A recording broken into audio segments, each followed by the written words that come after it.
let's say, double palm-sized formation of hematoid ferruginous hematite-included quartz. I'm going to hold it a little bit away from the camera. This one would need a stand, or actually it could stand on its own like this. So let's have it standing on its own like that, around like that.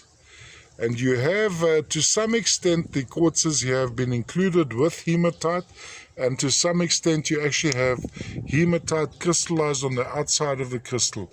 Now what happens in these deposits of the General Orange River region, you have a generation of quartz which forms, and then sitting on top of that you'd have hematite, so it's a very iron-rich region. Which eventually loses some of its oxygen or oxidizes and turns into goethite. And then you'd have a second generation of quartz. You'll see there, for instance, the beginning of a second generation of quartz forming over the first generation, giving us these red phantoms within. Lovely piece, size-wise pretty large, not all that heavy, so there's not a lot of matrix on this. Let's give you a sideways view. So for this you'd need a stand. You'll see there is a bit of projection off the main matrix.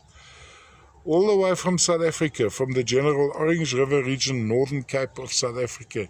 Hematoid ferruginous hematite-included quartz. And this one does not just have the inclusion, it's actually got the grey material you see sitting on top of the crystals would be hematite, little specular hematite blades.